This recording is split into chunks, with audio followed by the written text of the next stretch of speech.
मानसिक विक्षिप्त बताया, उसी का एनकाउंटर और अब इस मामले की न्यायिक जांच के आदेश दिए गए हैं। ये कहानी बिहार के भोजपुर जिले के शाहपुर थाना क्षेत्र के बिलौटी गांव की है।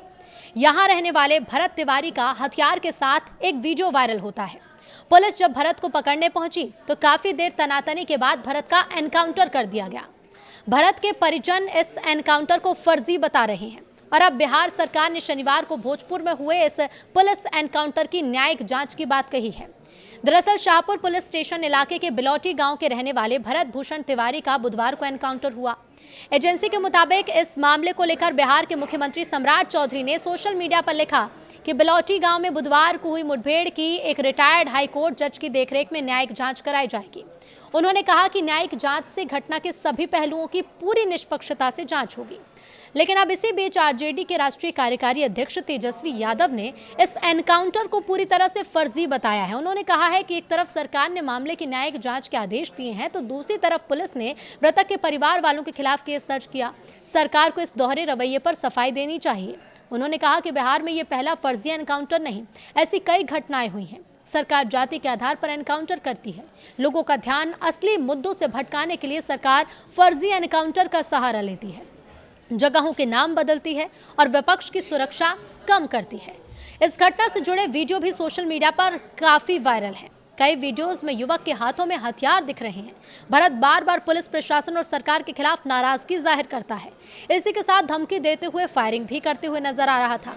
इस मामले में पुलिस ने शुरुआत में भरत को मानसिक रूप से विक्षिप्त बताया, इसके बाद उसका एनकाउंटर किया। इस मामले को लेकर भरत के परिजनों ने एनकाउंटर को पूरी तरह फर्जी बताया और पुलिस प्रशासन पर आरोप भी लगाए। तो भरत की मां सुमन देवी और उसके छोटे भाई चंदन तिवारी ने इस मामले को लेकर कहा था कि सुबह पुलिस उनके घर में जबरन घुस आई थी। पूरे मामले को धमकी दी गई थी। पूरे मामले को लेकर परिवार को धमकी दी गई। भरत की मां ने कहा कि मेरा लड़का जवैनिया गांव में बाढ़ पीड़ितों को फिर से बसाए जाने की मांग कर रहा था। उसकी बात ना तो सरकार ने सुनी, ना ही यहाँ एसडीएम ने कोई भी सुनवाई की। उसने हथियार उठाया। जब भरत घर से बाहर गया तो पुलिस ने उसे घेर लिया, जबकि उसने हथियार फेंककर सरेंडर भी किया। इसके बावजूद पुलिस ने जानबूझकर गोली मारी। हम वहां गए तो महिला पुलिसकर्मियों ने हमें खदेड़ा।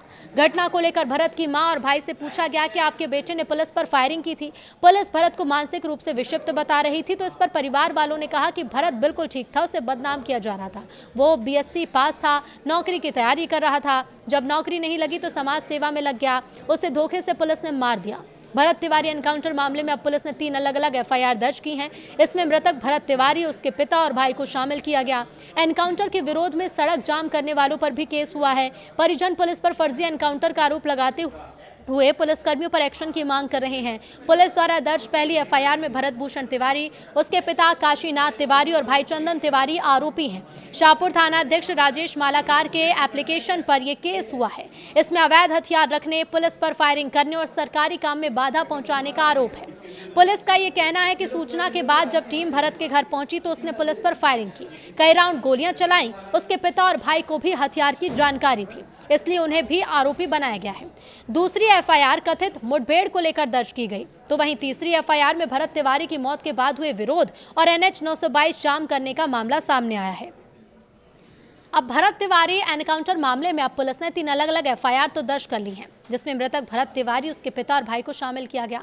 एनकाउंटर के विरोध में जो सड़क पर जाम करने लोग उतरे थे, उन पर भी केस हुआ। परिजन पुलिस पर फर्जी एनकाउंटर का आरोप लगाते हुए पुलिस कर्मियों पर एक्शन की मांग कर रहे हैं। पुलिस द्वारा दर्ज पहली एफआईआर में भरत भूषण तिवारी, पिता काशीनाथ और भाई चंदन आरोपी हैं। शाहपुर थाना अध्यक्ष राजेश मालाकार के एप्लीकेशन पर यह केस दर्ज किया गया है। सूचना के बाद जब टीम भरत के घर पहुंची तो उसने पुलिस पर फायरिंग की, पुलिस का कहना है। कई राउंड गोलियां चलाई। पिता और भाई को भी हथियार की जानकारी थी और इसी को लेकर उन पर भी मामला दर्ज किया गया है।